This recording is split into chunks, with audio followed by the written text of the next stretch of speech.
Hi and welcome to the Horror Podcast episode 3, Mindflesh, British Horror.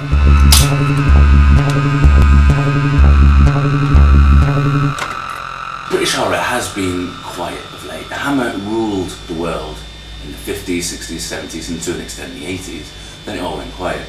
Then pops up Neil Marshall and Danny Boyle and started reinventing a few old ideas. Then you got a few comedies like Shaun of the Dead and Severance, which started perking people's interest up in British horror again, even though they were kind of spoofs of similar tales. So if anyone is bringing out a British horror film now, us Anglophiles want it to be really good and make us proud. When Mindflesh popped through my letterbox, and I raised, I got a bit interested. Basically it's the story of a London taxi driver who is on a mission to find this other parallel universe, celestial being thing, which he finally does, then shags it, and then a monster from the same parallel universe tortures him and threatens to kill all his mates, who you see periodically throughout the film, and you don't really care about them. Now this film is annoying in some ways, so I decided to list the cons and pros of how the film transpires. And first off, the sound. The sound of background things is so high. It's like they filmed it all on set, and so you hear the neighbours next door with the TV on really loud, stones being stepped on, little things that just kind of make it a bit amateurish. And you got the story. There's not much of a story, so much so no one claims to have written it. The acting is dry and wooden, but then you got boobs.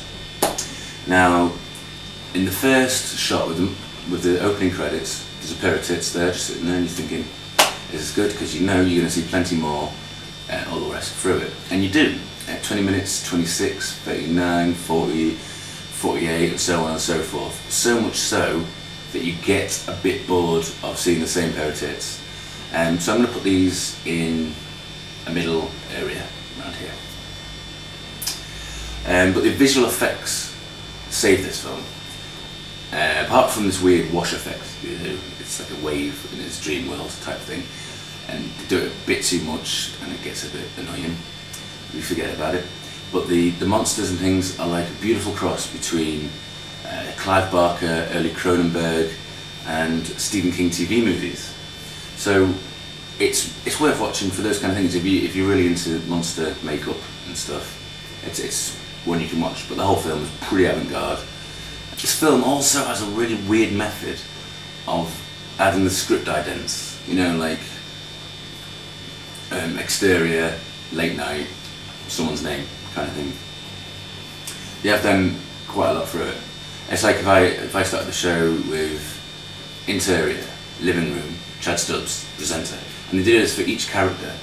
It's annoying, it's patronising, it's also lazy script writing. All it could take is someone to say, alright mate, how you doing? Then you know he's his mate, rather than being told that he's a mate and they don't really mingle that much or anything. But all in all, it's an alright film if you like the weird avant-garde type stuff, but especially for the monster makeups and stuff. They do look really promising. I'd like to see more of the guys who made that kind of thing, but also add a story around it and not have weird scenes that are like a Amdram play. You've got 5 people to turn up to and they'll be their mates, and then one extra dude who goes to the mall and leaves alone as they do. Anyway, that's enough for now. What's for tea? No thanks. Have you got anything else?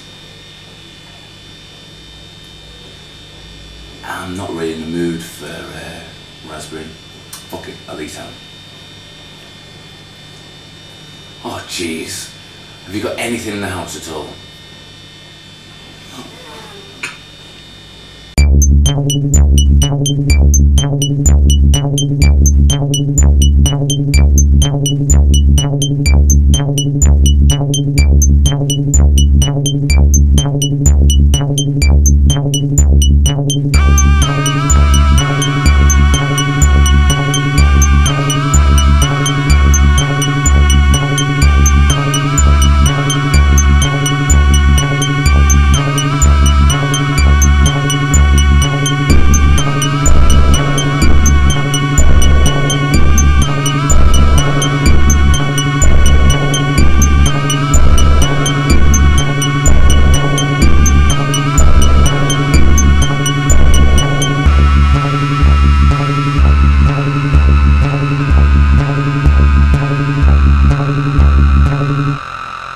thin,